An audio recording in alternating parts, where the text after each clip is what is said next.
मेले में गए थे षड्यंत्र करने कि तुम नहाने गए थे? और देखिए तीर्थराज प्रयाग बड़े पवित्र हैं और वो तीर्थों के देवता हैं, इसलिए इसकी मनसा जानते थे तो मौनी भी नहीं नहा पाए और बसंत पंचमी भी निकल गई। तो ये बिना नहाए लौटने वाले पहले सो कॉल्ड सन्यासी हैं कि जो वहाँ बिना नहाए लौट चले। कोई माफ़ी नहीं मांगने जा रहा, फालतू की बातें हैं, ये रोज़ माफ़ी मंगवाते हैं, रोज़ घूमते हैं। ये अभी बिहार से 243 विधानसभा सीट से चुनाव लड़के लौटे हैं बेचारे। महाराष्ट्र में पहुंच गए उद्धव ठाकरे के घर कि जब तक तुम सीएम नहीं हो जाओगे मेरी आत्मा को चैन नहीं मिलेगा। ऐसा बयानबाजी करने वाला आदमी को साधु मानेंगे आप? इसके बाद से तीसरे दिन ये पहुंच गए एकनाथ शिंदे के घर, उसके दुश्मन के घर। अरे तुम थाली के ऐसे बैगन हो, इधर लुढ़कते हो उधर लुढ़कते हो, तुम्हारी खुद की क्रेडिबिलिटी कहाँ पे खड़ी है? तो कानूनी रूप से तो ये अपराध किया ही किया है अनिरुद्धेश्वरानंद। मेले में वैभव का प्रदर्शन कौन क्या कर रहा है ये एक अलग प्रश्न है, किसके पास नहीं है। चार्टर्ड प्लेन से अंबानी अडानी के यहाँ शादियों में ये जाते हैं तो इस पर प्रश्न आप नहीं पूछेंगे इनसे जाकर के। लेकिन अगर सतुआ बाबा के शिविर में, वो बैरागी अखाड़ों की जमीनें हैं, उनके शिविर में 4 गाड़ियां आपको खड़ी दिख गई, अब सतुआ बाबा बच्चे हैं। साथियों नमस्कार, और आप देख रहे हैं कांडी बनारसी। कांडी बनारसी में आपका स्वागत है। प्रयागराज से जिस तरीके से जो माहौल लगातार शंकराचार्य अभिमुक्तेश्वरानंद और बट्टुक के साथ हुआ, लेकिन अब लगातार वो सियासत के गलियारों में घूम और टहल रहा है, लेकिन तमाम सवाल भी छोड़े जा रहे हैं। और हमारे साथ हैं स्वामी जितेंद्रानंद सरस्वती जी हैं, और इनसे हम बात करेंगे कि सनातन धर्म को लेकर जिस तरीके से लगातार चर्चा बना हुआ है, लगातार लोग सवाल कर रहे हैं कि जिस तरीके से शंकराचार्य के साथ हुआ वो कितना सही है। गुरु जी क्या मानते हैं जिस तरीके से शंकराचार्य अभिमुक्तेश्वरानंद के साथ हुआ, उसको लेकर आपकी प्रतिक्रिया क्या है? पहली बात, कानूनी रूप से वो शंकराचार्य नहीं है, ये क्लियर रही है। और जहां तक उनके साथ होने की बात स्नान से शुरू हुई थी, अब अभिमान पर आकर के टिक गई है, धरना प्रदर्शन पर। मैं इसलिए यह बात कर रहा हूं कि उन्होंने जो शिविर लगाए हैं, शिविर की नोटिस पर अगर उनके में नैतिक बल और कानूनी बल था तो ज्योतिष पीठ शंकराचार्य के नाम से जो जमीन अलॉट होती है उस जमीन पर शिविर होता। उस शाकंभरी पीठ के शिविर संचालक के नाते वो जमीन अलॉट है। वो जमीन ज्योतिष पीठ के शंकराचार्य के रूप में नहीं है। एक बात, उस दोनों नोटिस पर इनके नाम के साथ क्या लिखा ये भी देखिए। और इन्होंने स्वीकार किया, सुविधाएं स्वीकार की, ये स्वीकार किया कि वो शंकराचार्य नहीं है। कुंभ में शंकराचार्य अपने नाम के आगे लगाने की इनकी हिम्मत नहीं थी। 2025 अभी ही बीता है कुंभ, वहां नहीं बोर्ड कोई लगा था। और सुप्रीम कोर्ट का स्टे है पट्टाभिषेक पे। तो क्या इनके जो बड़े बड़े वकील मनीष तिवारी, सलमान खुर्शीद जैसे लोग सुप्रीम कोर्ट में खड़े हुए, तो जो बात इनके छोट भैया चैनलों पे आज बोल रहे हैं कि पट्टाभिषेक 12 सितंबर को हो गया था, ये बात सुप्रीम कोर्ट के सामने 15 अक्टूबर को ये बोलने की हैसियत नहीं थी क्या? उन जजों के सामने चीफ जस्टिस जो बाद में हुए BR गवई, उन्हीं की बेंच में एक केस था स्टे का। तो ये वाक्य बोल करके सबूत रख दिए होते कि मेरा तो पट्टाभिषेक हो चुका है, इसलिए पट्टाभिषेक पर रोक लगाने का कोई प्रश्न नहीं है। एक लाइन की बात तो यही थी। तो ये धूर्तता है, शाब्दिक धूर्तता है। आप किसी प्रकार का सबूत कोर्ट के उल्टे, पुरी के शंकराचार्य, निश्चलानंद जी महाभाग, काशी विद्वत परिषद, अखाड़ा परिषद, सबने अपने शपथ पत्र दाखिल किए कि पट्टाभिषेक नहीं हुआ है और पट्टाभिषेक रोका जाए। ये कानूनी रूप से। गुरु जी बात रोकते हैं, आप एक संत के नाते जिस तरीके से सनातन की बात करते हैं, कोर्ट का तो मामला अलग है, लेकिन आपका व्यक्तिगत विचार क्या कहता है कि जो हुआ क्या सही हुआ? जो हुआ वो संपूर्ण घटनाक्रम नहीं होना चाहिए था, लेकिन ज्ञात इतिहास में माघ मेले में आज तक कोई व्यक्ति पालकी में बैठ के नहाने नहीं गया। इनके गुरुदेव खुद मनकामेश्वर मंदिर पे नहाते थे, नीचे घाट पर यमुना जी के। कुंभ के दौरान सायंकाल संगम पर किनारे जाकर के पुरी के शंकराचार्य निश्चलानंद जी और स्वरूपानंद जी साथ में नहाते थे, क्योंकि वो टाइमिंग शाही स्नान के अखाड़ों की होती है।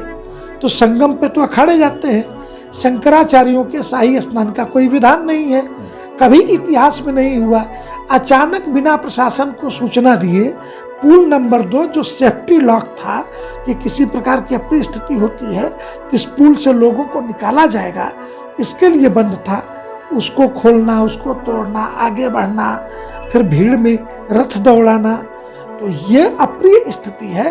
और प्रशासन ने रोका है, रिक्वेस्ट किया है कि आप यहाँ से पैदल चले जाइए। अरे 80 वर्ष के महात्मा शंकराचार्य जी, पुरी वाले राम भद्राचार्य जी, सब पैदल जा करके नहा के चले आए। लेकिन एक बात बताइए, उसी मांग मेल में डिफेंडर और लग्जरियस गाड़ियां घूम रही हैं, टहल रही हैं, तो उनके लिए कुछ भी रोक टोक नहीं है। अगर पालकी चली जा रही है तो इतनी बड़ी बखेड़ा किया जा रहा है, तो आपको नहीं लगता है कि जिस तरीके से योगी आदित्यनाथ के संरक्षण में जिस तरीके से डिफेंडर चल रहा है, तो कहीं ना कहीं आप नहीं सनातन को, धर्म को, जिस तरीके से इनकी पालकी रोकी जा रही है? दोनों प्रश्नों को गलत दिशा में ले जा रहे हैं। माघ मेला के स्नान क्षेत्र के डी एरिया में किसी की गाड़ी का आप कोई वीडियो दिखा पाएंगे? ये आप ऐसा आरोप लगा रहे हैं कि आप पर ही आपराधिक मुकदमा दर्ज हो सकता है। डिफेंडर गाड़ी उनके शिविर में खड़ी है, पोर्स हो चाहे डिफेंडर हो, सारी गाड़ियां उनके शिविर में है, उनकी है या उनके भक्तों की है ये मैं नहीं कह सकता। बड़ी बड़ी गाड़ियां, अब मुक्तेश्वरानंद के पास भी अर्बेनिया है, इनके पास भी, लेकिन जो डी एरिया स्नान का क्षेत्र है उस क्षेत्र में किसी भी प्रशासनिक गाड़ी का भी कोई फोटो आप दिखाने की स्थिति में है? प्रश्न यहाँ स्नान से जुड़ा हुआ है। और मेले में किसकी गाड़ी किसने रोकी? पूरे मेले में आप अपने रथ पर घूम घूम करके शिविर समर्थन मांग रहे हो, किसी ने रोका है क्या? किसी ने आपको पूछा? या जितने गाड़ियां वहां चल रही, हजारों गाड़ियों के पास जा रही है पूरे मेले में, तो मेले में गाड़ियां चलें इसके लिए हजारों गाड़ियों को पास मेला प्रशासन ने दे रखा है। जिनकी गाड़ियों पर पास नहीं है वो भी निवेदन करके मेले में एंट्री कर रहे हैं। जैसे मेरी गाड़ी पर पास नहीं है क्योंकि मुझे मेला में नहीं रहना था, 2 दिन के लिए जाना था, इसलिए मैंने प्रशासन को निवेदन किया कि मैं 2 दिन के लिए आ रहा हूं, तो या तो पास दे दीजिए या सूचना दे दीजिए कि हमारी गाड़ी रोकी न जाए। लेकिन गाड़ी स्नान की डी एरिया में जहां लोग नहाते हैं और कपड़े बदलते हैं, वहां पालकी, रथ, गाड़ी न कुंभ में जाती है न माघ मेले में जाती है। और ये वहां भगदड़ मचाया जा रहा था। ये 50 फीट 50 मीटर का सवाल नहीं, 500 मीटर के एरिया में नहीं जाता है, तो कानूनी रूप से तो ये अपराध किया है मुक्तेश्वरानंद। मेले में वैभव का प्रदर्शन कौन क्या कर रहा है ये एक अलग प्रश्न है, किसके पास नहीं है। चार्टर्ड प्लेन से अंबानी अडानी के यहाँ शादियों में ये जाते हैं तो इस पर प्रश्न आप नहीं पूछेंगे इनसे जाकर के। लेकिन अगर सतुआ बाबा के शिविर में, वो बैरागी अखाड़ों की जमीनें हैं, उनके शिविर में 4 गाड़ियां आपको खड़ी दिख गई, अब वो सतुआ बाबा बच्चे हैं, अब वो गाड़ियों का पूजन कोई भक्त ला के करा रहा है कि उनकी गाड़ी है, सोशल मीडिया में चल गया तो उसको आधार बना के, मैं पत्रकारों से बहुत विनम्र निवेदन करूंगा, तथ्यों की पड़ताल करिए, गहराई में जाइए और इसके बाद से किसी तरीके का आरोप लगाइए। किसी की गाड़ी प्रशासन मेला जी का अधिकारी, मेले का एसपी भी गाड़ी से स्नान क्षेत्र के इलाके में नहीं जाता है, सब पैदल जाते हैं। बटुक को लेकर क्या कहेंगे, जिस तरीके से शिखा खींचकर उन्हें मारा गया? कहाँ मारा गया? प्रयागराज माघ मेले में खींचा तानी हुई है, कोई लाठी चार्ज नहीं हुआ। बटुक खुद बता रहा है। बटुक दूसरी भी बात बता रहा है कि पुलिस से कह करके मुक्तेश्वरानंद ने धमकी दे करके चीजें आगे बढ़ाई, उसी वीडियो में भी है। और बटुक ने सबसे पहले पुलिस के गिरेबान पे हाथ डाला है। पुलिस की वर्दी पे हाथ डालने का अपराध आप समझते हैं? बटुक को किसने चढ़ाया होगा?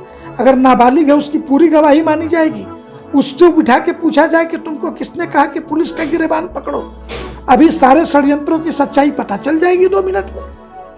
तो क्या लगता है कि इस पूरा जो प्रक्रिया है किसी षड्यंत्र के तहत हो रहा है क्या वहां राजनीतिक दलों के जमावड़े, वर्तमान सत्ता के विरुद्ध सपा और कांग्रेस का जमावड़ा, आज माता प्रसाद पांडे जा रहे हैं, अजय राय जी रोज गरज रहे हैं अभिमुक्तेश्वरानंद के पक्ष में, और वहाँ जितने लोग बैठे हैं 10-5 साधु को छोड़ करके सारे राजनीतिक विपक्ष के राजनीतिक दलों के ऑफिस बियरर वहाँ पहुँच रहे हैं। पहले दिन से कुंवर रेवती रमन सिंह, उनके बेटे उज्जवल रमन वहाँ के सांसद हैं, वहाँ सब लोग डेरा डाले पड़े हैं। तो क्या आपको इसके बाद भी समझ में नहीं आता कि राजनीति हो रही है कि धर्म नीति है? तो क्या माना जाए कि अब संत समाज में भी 2 फाड़ हो चुके हैं, एक कांग्रेसी और एक भाजपाई? अरे कौन नई बात बता रहे हो? नई पीढ़ी के पत्रकार नई बात बता रहे? नहीं, नई पीढ़ी की बात नहीं गुरुजी ये बात है कि सनातन धर्म को फिर कैसे बचाया जाएगा जब शंकराचार्य या साधु सन्यासी जब 2 फाड़ में हो जाएंगे, एक उत्तर एक दक्षिण, तो फिर कैसे सनातन धर्म की रखवाली आप ही लोगों के द्वारा किया जाएगा? तो कैसे हो पाएगा? इस्लाम में 73 फिरके हैं, क्रिश्चियनों में 146 ऑर्थोडॉक्स हैं, सनातन हिंदू धर्म में भी 127 संप्रदाय हैं। उस 127 संप्रदाय में अद्वैत दर्शन के आधार पे शंकराचार्य की परंपरा है, एक दर्शन ऐसे 6 दर्शन है। विशिष्टाद्वैत के आधार पे रामानुजाचार्य रामानंदाचार्य की परंपरा है। अब ऐसे तो सिया सुन्नी 2 फाड़ हो गए तो इस्लाम 2 फाड़ हो गया, इस्लाम कैसे बचेगा? ये तो बड़े बेतुके प्रश्न है ना। जिनको धर्मों के संप्रदायों की समझ नहीं है, मेले में शुद्ध रूप से एक कानून व्यवस्था का सवाल है, और कानून व्यवस्था के प्रश्न पर किसी को लगता है हाय हाय बटुक पिट गए। पिट तो यहाँ 2015 में भी बटुक गए थे, बटुकों पर ही लाठी चली थी, तब अखिलेश यादव की जुबान क्यों बंद थी? वही तो सीएम थे। यहाँ पे ठीक से वीडियो देखिए कितने पीटे गए हैं बुरी तरह से। कांग्रेस के मुख्यमंत्री थे हरीश रावत, 2016 के लास्ट में, 2015 में यहाँ पीटे, 2016 के लास्ट में हरीश रावत सीएम थे उत्तराखंड में, वहाँ भी एक मंदिर में जबरिया पूजा करने को लेकर के पीटे गए और उठा करके ला करके ऋषिकेश एम्स में भर्ती करा दिया था। तो ये घटनाएं चलती रहती हैं, और हर समय बटुकों को आगे करके सहानुभूति बटोरने का प्रयास। सुप्रीम कोर्ट का एक ऑर्डर है, आप अपने राजनीतिक हितों की पूर्ति के लिए छात्रों का उपयोग नहीं कर सकते, ये दंडनीय अपराध की श्रेणी में माना जाएगा। ठीक है गुरुजी, बहुत शानदार बात बताए, लेकिन वही प्रधानमंत्री जब आते हैं तो बटुक आगे आगे चलते हैं और पीछे नरेंद्र मोदी चलते हैं। बटुक आगे आगे, अब आप यहाँ गलत दिशा में जा रहे। प्रधानमंत्री के आगमन पर विश्वनाथ मंदिर में बटुक स्वस्ति वाचन करते हैं। बटुक का काम है पढ़ना, विद्याध्ययन, वेदाध्ययन। तो वो वेदों के स्वस्ति का वाचन मंदिर के परिसर में नहीं करेंगे तो मस्जिद में जाके करेंगे, ईदगाह में करेंगे। और आप एकदम, ये राजनीतिक उपयोग है। देश का प्रधानमंत्री जो है वो अपने संसदीय क्षेत्र के विश्वनाथ मंदिर ज्योतिर्लिंग, क्या किसी राजनीतिक रैली के मंच पर बटुकों ने जाकर के कोई पाठ किया है क्या? दिखाएंगे कि भी वीडियो आप कि बटुकों ने जाकर के प्रधानमंत्री के राजनीतिक मंच पर किसी तरीके का पाठ किया है? यही नैरेटिव सेट करना, गलत दिशा में विषय को मोड़ना, ये पत्रकारिता के अंदर जो दोष आया है, ये बहुत खतरनाक प्रवृत्ति है।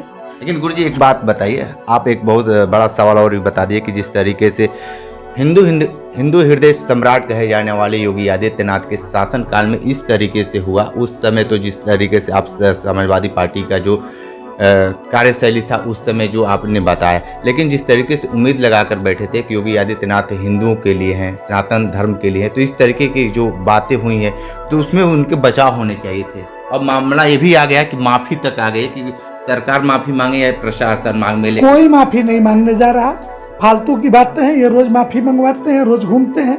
अभी बिहार से 243 विधानसभा सीट से चुनाव लड़के लौटे हैं बेचारे। महाराष्ट्र में पहुंच गए उद्धव ठाकरे के घर कि जब तक तुम सीएम नहीं हो जाओगे मेरी आत्मा को चैन नहीं मिलेगा।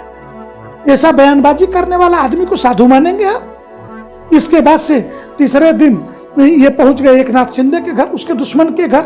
अरे तुम थाली के ऐसे बैगन हो, इधर लुढ़कते हो उधर लुढ़कते हो, तुम्हारी खुद की क्रेडिबिलिटी कहाँ पे खड़ी है? तुम मेले में गए थे षड्यंत्र करने कि तुम नहाने गए थे? और देखिए तीर्थराज प्रयाग बड़े पवित्र हैं और वो तीर्थों के देवता हैं, इसलिए इसकी मंशा जानते थे तो मौनी भी नहीं नहा पाए और बसंत पंचमी भी निकल गई।